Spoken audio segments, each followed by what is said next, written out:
사랑하는 믿음의 가족 여러분, 안녕하십니까?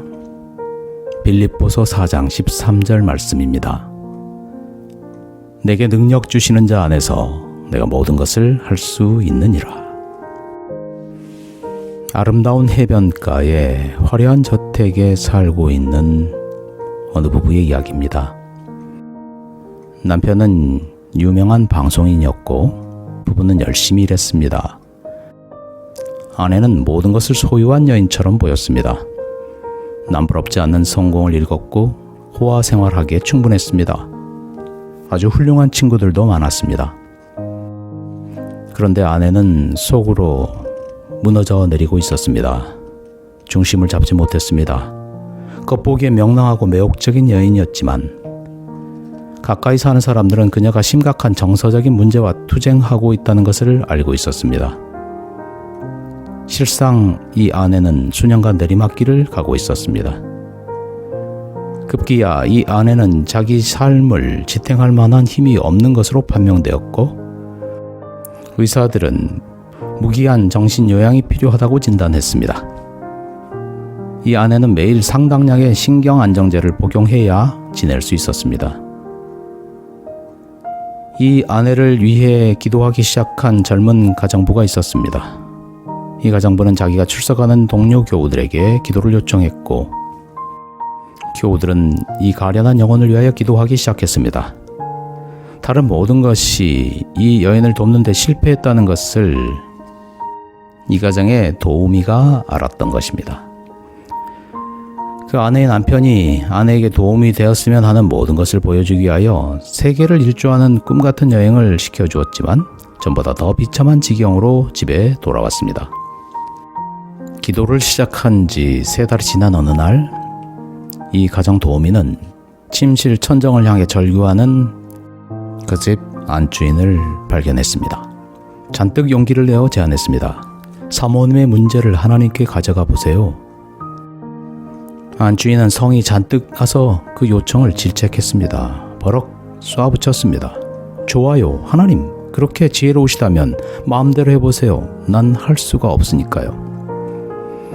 한 주일 후에 그 안주인은 교회에 앉아있는 자신을 발견했습니다. 상황을 알아차리기도 전에 단으로 나오라는 부름에 응하고 있었습니다. 그는 무릎 꿇고 울기 시작했습니다. 죄송해요, 예수님, 저를 용서해 주세요. 그녀가 할 수 있는 말의 전부였습니다.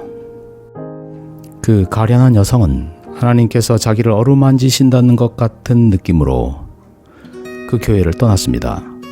집으로 돌아온 그녀는 자기를 구원한 이 하나님을 알기 위해 간구했습니다. 가정 도우미가 준 성경을 읽기 시작했습니다. 그는 밤늦게까지 읽었습니다. 그녀가 수면제에 손이 닿았을 때 내부의 음성이 들렸습니다. 넌 더 이상 그 같은 약들 원하지 않아도 돼. 그녀는 화장실 세면대에 약을 버렸습니다.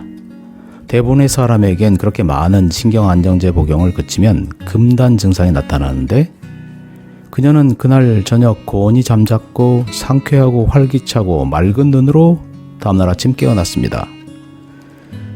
그녀 안에서 역사하는 하나님의 능력은 점차로 그녀의 삶을 변화시켰습니다.